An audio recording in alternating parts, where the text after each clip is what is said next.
Hi kids! Today you get to become a dinosaur fossil hunter. Does that sound fun? Well, I'm going to read to you first from our book, Digging Up Dinosaurs, so we can learn about how people do really hunt for dinosaur fossils, and then you get to try it yourself. This is how fossil hunters work. First, they have to find a dinosaur. They search along riverbanks and in quarries. They climb up high cliffs and down into steep canyons. And with luck, someone spots a fossil bone poking out of the rock. This person says, "You never know where you might find something." "This is dangerous. Look!" The site is covered with a tent, and then the work begins. Sometimes the fossil is buried so deep that the rock around it has to be drilled or blasted. Tons of rubble is carted away. Scientists chip at the rock close to the fossil, and then they brush away the grit. They have to be very careful. Why do you think they have to be very careful? Do you think fossils could be kind of fragile?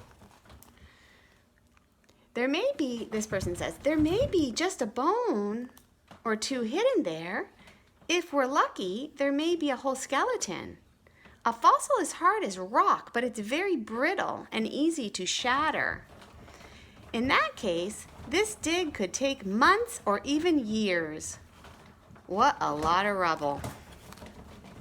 So it can take a long time at a site. As soon as the bone is uncovered, it is brushed with shellac. The shellac helps hold the bone together so it won't crumble, and then the bone is numbered. Sometimes a skeleton has to be cut apart so that it can be moved. The draftsman draws each bone in its exact position, and then a photographer takes pictures of it. That way there can be no mix-up later when someone tries to put the skeleton back together again. That makes sense. This person says, "Don't move." Sometimes bones are found all scrambled up like this. Figuring out how they fit together is another big job.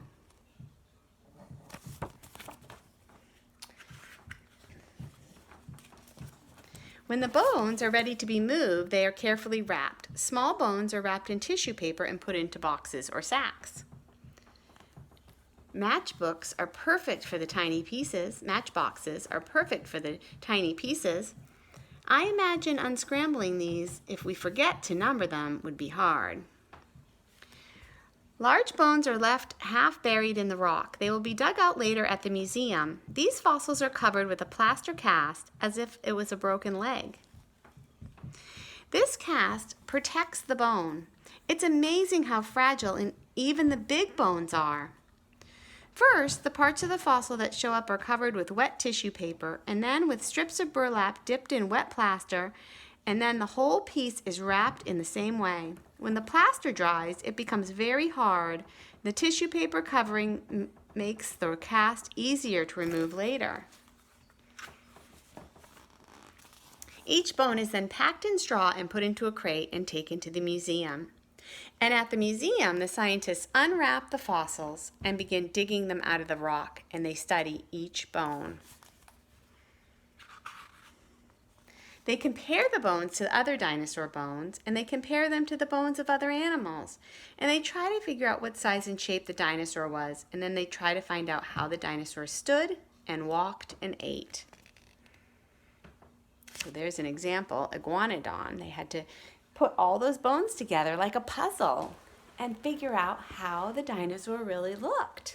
Because the skeleton doesn't come out perfect, right? It comes out in pieces, and then they have to put the pieces together, kind of like putting a puzzle together.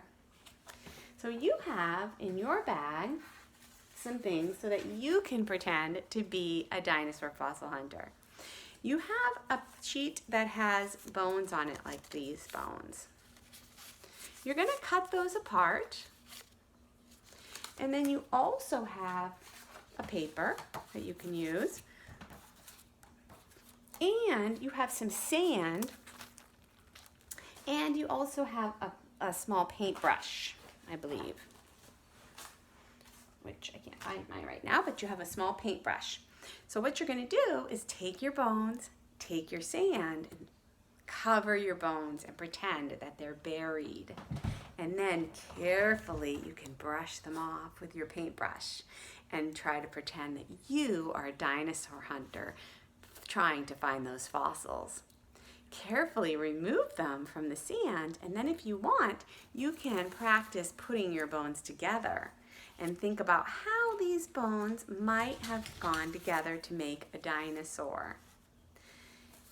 Just like dinosaur hunters have to do, right? They have to take the pieces of bones, put them together, and try to figure out how that dinosaur stood and what its skeleton might have looked like. So you can practice doing that too. Have lots of fun. I'll see you soon.